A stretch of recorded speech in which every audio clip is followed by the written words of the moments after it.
নারায়ণগঞ্জে আন্তঃজেলা ট্রাক চালক union silo শাখার শ্রমিকদের বিজয় র্যালি আনন্দমুখর পরিবেশে অনুষ্ঠিত হয়েছে। সবাই এই বিজয় উৎসব পালন করছেন এবং পুরো এলাকা আগে জানতে পেরেছি যে আমরা আজকের এই পাঁচতলা সংসদ কর্তৃক আয়োজিত বিজয় র্যালিতে আমাদের অংশগ্রহণ করতে হবে।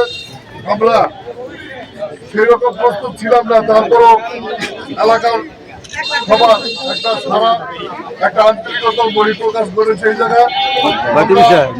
এলাকাবাসী সবাই সম্পৃক্ত হয়েছে এবং সবাই 5 নং ওয়ার্ড আমরা এলাকাতেই পরিদর্শন করার জন্য আমরা চেষ্টা করেছি। সবাই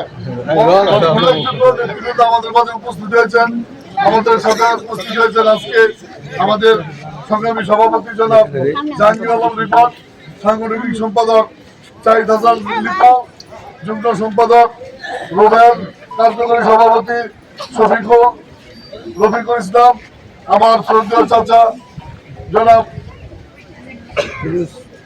হিরুজ কাকা এবং সহ সম্পাদক কালাম, আরো অনেক নেতৃবৃন্দ আমাদের মাঝে উপস্থিত হয়েছেন। গিলাস মার্কা ভাতিজা সাইদুর রহমান, হাসান ভাই, পরিমার্কা সব বাইরা আপনার আপনারা বিজয় চিহ্ন দেখান। যারা নির্বাচিত হয়েছেন তারা আপনারা একটু পরে বলাইবেন, আপনারা সবাই বিজয় চিহ্ন দেখান। ধন্যবাদ। এবার সবাই বিজয় চিহ্ন দেখান।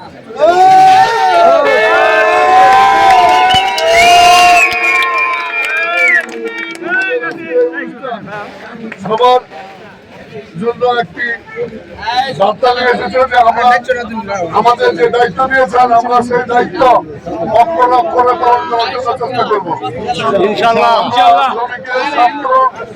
যেভাবে রক্ষা করা হয় নিজের বুকের তাজা রক্ত দিয়ে হলো আমরা শ্রমিকের সবকিছু রক্ষা করার জন্য আপনারা আমাদের সহযোগিতা করবেন।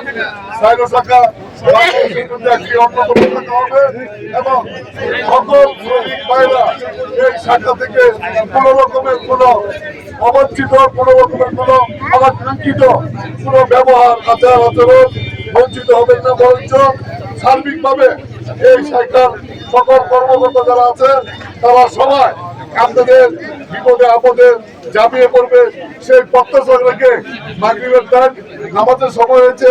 আমার সভাপতি সেখানে ছোট ভাই জাহাঙ্গীর দু একটা কথা বলে আপনাদের আজকের এই বিজয় র্যালি সমাপ্ত ঘোষণা করবেন। আজকে আমাদের এই বিজয় আমার না, সকল ড্রাইভারের এই বিজয়। আরো এগিয়ে যাব। আর আমাদের যেহেতু আপনারা সবাই অনেক অনেক আপনাদের মূল্যবান ভোটটা দিয়ে আমাদের জয়লাভ করেছেন, আমরা জয়ী হয়েছি ইনশাআল্লাহ।